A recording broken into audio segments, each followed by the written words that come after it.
So hello guys, so the next topic is the product of tangent and secant, cotangent and cosecant. So this topic is under to the integral calculus. Gets? So this will be the case 4 guys. Gets? So first, for the tangent and secant, produce secant squared x, while the cotangent and cosecant produce cosecant squared x. So para mas ma-appreciate nyo yung problem and the rules, let's proceed for the first problem guys. So yung n and n po guys is odd or even kahit saan dyan. So let's proceed for the first problem. So the integral of tangent cube x and secant raised to 4x dx. So first, the tangent squared of x, tangent of x, and secant squared of x, secant squared of x, and then another secant squared of x dx guys. Gets? So as you can see guys, if i-integrate natin yung i-differentiate natin yung isa dyan, let's say na gagamitin natin is yung let's change the color guys. So let's say gagamitin natin dyan yung etong secant squared x na isa. Kasi pag ginamit natin yan guys, we all know that the 1 plus tangent squared of x is equal to secant squared of x. So pag yan yung ginamit natin guys, ito yung makukuha nating value, which is pag ni-u natin yung tan, u natin yung tan, no? Pag ni-u natin yan, makakakuha tayo ng secant squared of x. Gets? So, the integral of tangent, eto guys, pagsama na natin to kasi ginamit natin ang secant squared of x.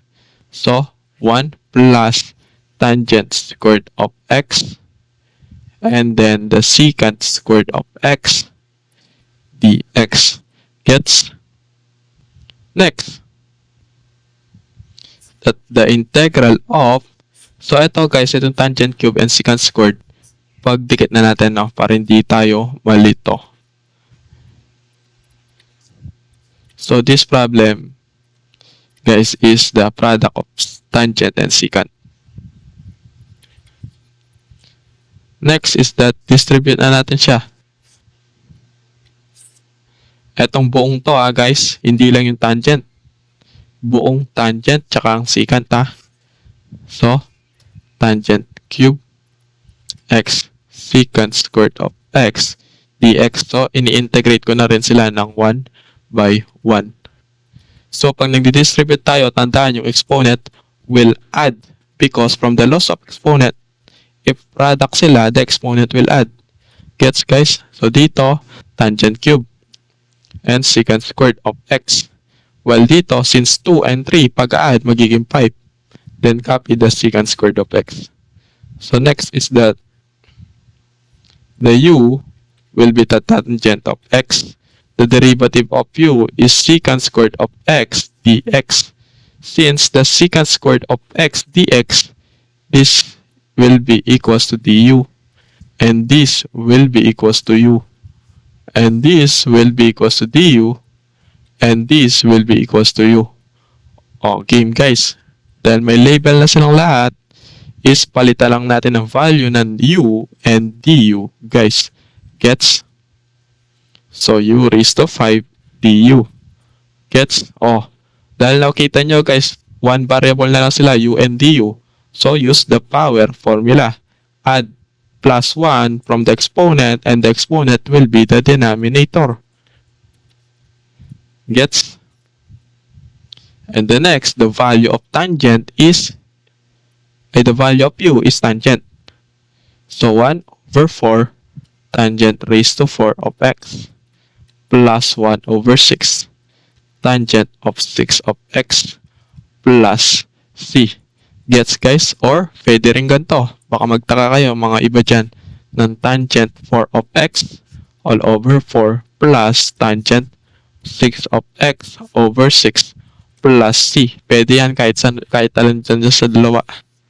So, gets guys? So this will be our answer. Gets? Kahit ano dyan sa dalawa pwede. Gets? So, hello guys. So, the next problem is the integral of cotangent raised to 4x and cosecant raised to 4x dx. So, first is that cotangent 4 of x. So, cosecant squared of x, cosecant squared of x dx. So, yung binasag ko ang cosecant. Kasi pag kinuha natin yan as a u, so, yung cosecant squared x guys, pwede natin siyang ng identities ng 1 plus cotangent squared x. So, 1 plus cotangent squared of x, cosecant squared of x, and cotangent raised to 4x dx. Baka malito kayo. Ito yung value niyan. Tapos, ito yung cotangent. Tapos, ito yung cosecant. Gets? The integral of, so, distribute natin sila 1 by 1. So, plus cotangent raised to 4x, cotangent raised to 4 of x, cosecant. This will be a cosecant.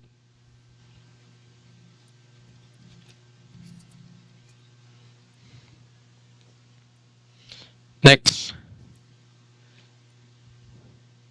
cosecant. So, pag ito guys, dinistribute natin tong cotangent doon, so the exponent will add. So this will be a 6.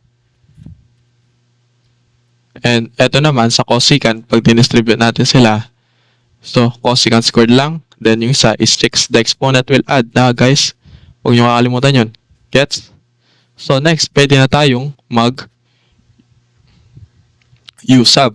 So the u sub here is cotangent of x, while the derivative of cotangent is negative cosecant squared x dx, while the value of dx is du over negative cosecant squared of x. Gets? The integral of, what is the value of u is cotangent 4, and then cosecant squared of x, then negative du over cosecant squared of x plus u raised to 6. Oops. This will be a cosecant squared of x, and du is cosecant squared of x. Gets? So this will be cancel. So may negative sign guys. Huwag kakalimutan. Then baba. The negative guys. Ito yun. U raised to 4 du. Minus yung negative nilabas ko na. U raised to 6 du. From the power formula, add 1 from the exponent guys. Then and the exponent will be the denominator. So what is the value of u? The value of e is cotangent of x. So cotangent of 5 of x all over 5 plus ay minus cotangent 7x over 7 plus c. So this will be a c. Gets? So this will be the final answer for that kind of problem. So guys, as you can see, may negative dito. So negative, then negative. So this will be the final answer for that kind of problem. Gets?